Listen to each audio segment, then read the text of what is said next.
प्रिय बच्चों नमस्कार। मैं प्रीति सिंह आज मैं आपको सेकंड टर्म का फर्स्ट चैप्टर पढ़ाने के लिए जा रही हूँ, जिसका नाम है डाकिये की कहानी, कुंवर सिंह की जुआनी।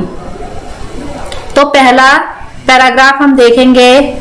शिमला की माल रोड पर जनरल पोस्ट ऑफिस है। उसी पोस्ट ऑफिस के एक कमरे में डाक छांटने का काम चल रहा है। सुबह के 11:30 बजे हैं। खिड़की से गुनगुनी धूप छन कर आ रही है। इस धूप का मजा लेते हुए 2 पैकर और 3 महिला डाकिया फटाफट डाक छांटने का काम कर रहे हैं।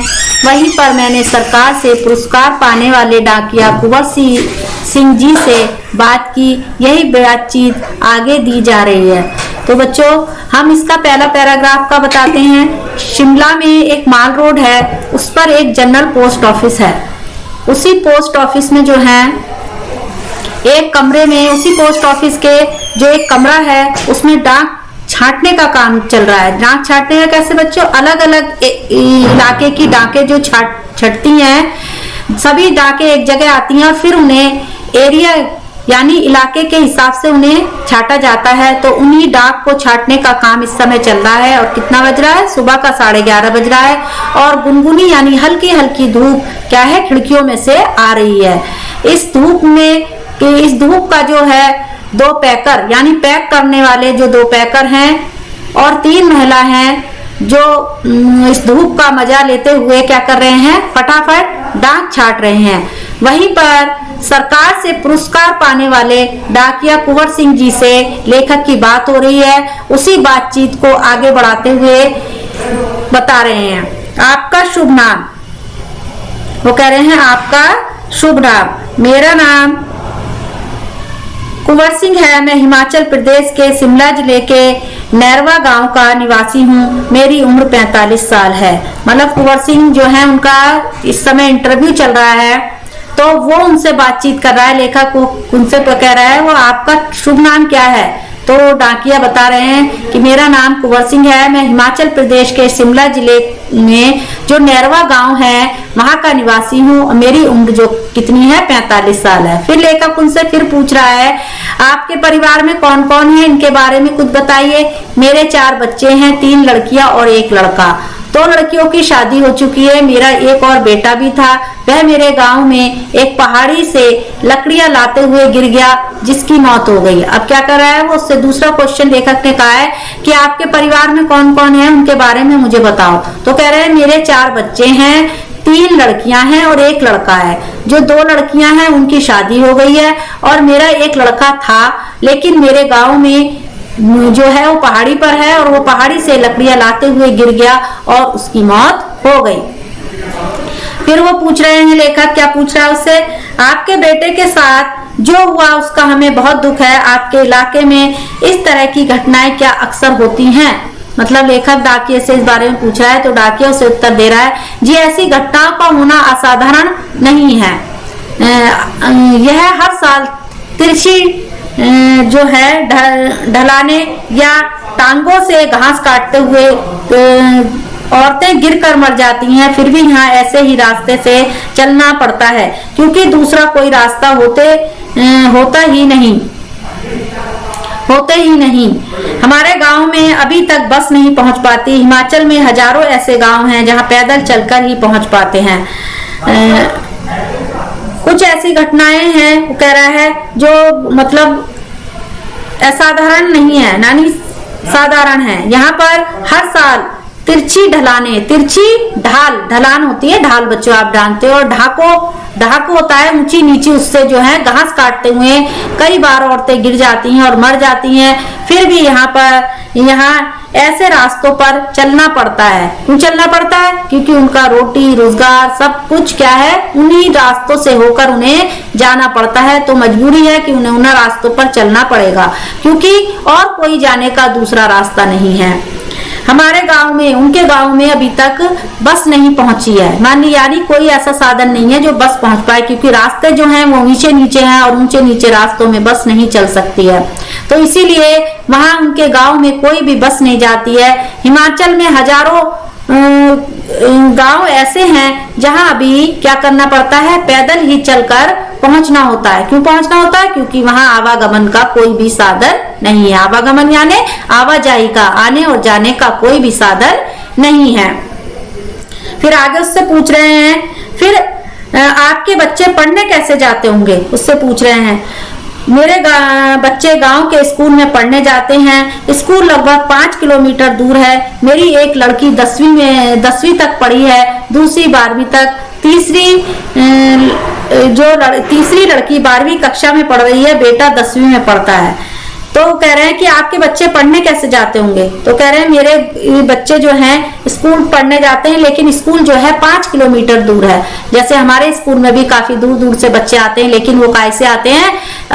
अपने वाहनों से आते हैं, किसी के पापा छोड़ने आते हैं, है ना, तो वो अपने वाहनों से आते हैं। लेकिन वहाँ क्या है, वहाँ के रास्ते बहुत वो हैं। कुछ गांव ऐसे हैं जहाँ उन्हें पैदल भी जाना पड़ता है, तो उनमें से ही इनका गांव भी ऐसा ही होगा, तभी ये 5 किलोमीटर पैदल चलकर स्कूल आते हैं। कह रहा है मेरी एक लड़की 10वीं तक पढ़ी है, दूसरी 12वीं तक पढ़ी है, और तीसरी लड़की जो है 9वीं कक्षा में पढ़ रही है, और बेटा जो है किसमें, 10वीं कक्षा में पढ़ता है। ठीक है बच्चों, आगे देखते हैं। फिर उससे कह रहे हैं आप जहां काम करते हैं वहां आपके अलावा और कौन कौन है? क्या आपको डाकिया ही कहकर बुलाते हैं? कह रहे हैं पहले मैं भारतीय डाक सेवा में ग्रामीण डाक सेवक था। ग्रामीण डाक सेवक मतलब गांव में डाक सेवक था, डाकिया था। अब मैं पैकर बन गया हूँ। क्या कर रहे हैं? मैं पैक करने वाला बन गया हूँ, पैकर। वह नीली वर्दी वाला डाक सेवक है। देख कह रहे हैं वही नीली वर्दी जो पहने हुए है वो कौन है? डाक सेवक है। डाक सेवक को, अब पूछ रहा है डाक सेवक को करना क्या क्या होता है? मुझे बहुत कुछ करना होता है। चिट्ठियां, रजिस्ट्री पत्र, पार्सल, बिल, बूढ़े लोगों की पेंशन आदि छोड़ने गांव गांव जाना पड़ता है।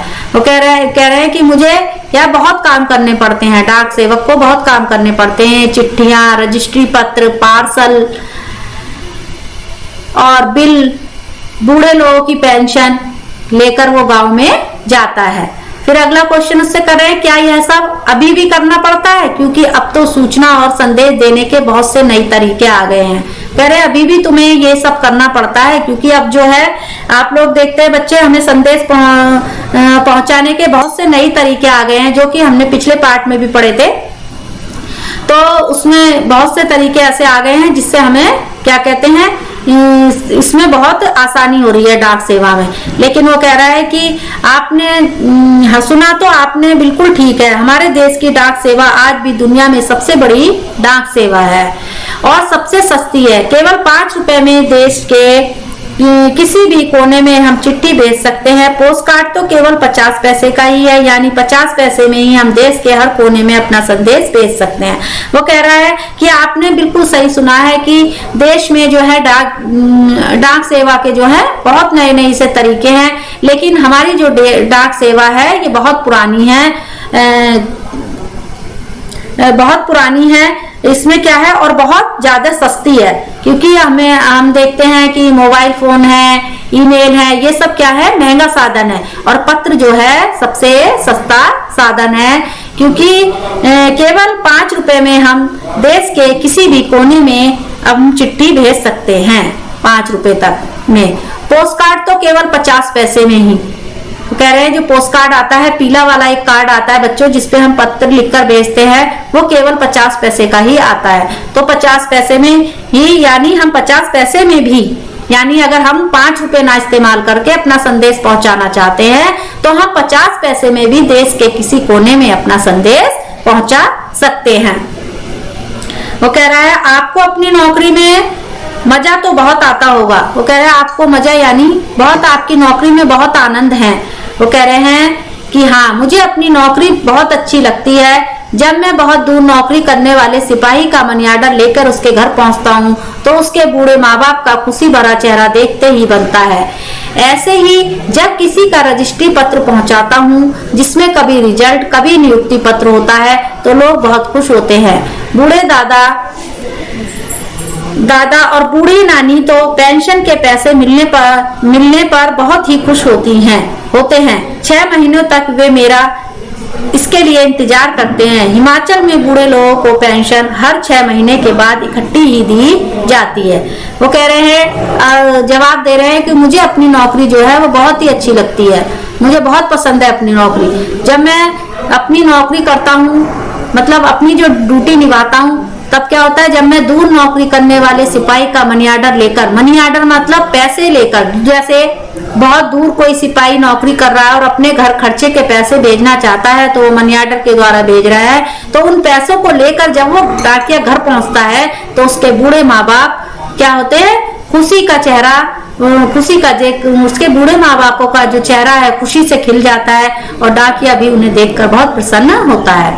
ऐसे ही जब किसी का रजिस्ट्री पत्र पहुंचता है, जिसमें कभी रजिस्ट्री पत्र में क्या होता है, जिसमें कभी रिजल्ट होता है तो कभी नियुक्ति पत्र। रिजल्ट माने हमारा जो रिजल्ट है बच्चों, आप जानते ही हैं, और कभी नियुक्ति पत्र। नियुक्ति यानी नौकरी, किसी की नौकरी लगी है और उसको नियुक्ति पत्र, उसकी नौकरी का जो पत्र होता है उसे लेकर पहुंचता हूँ, तो जो लोग होते हैं वो भी बहुत खुश होते हैं।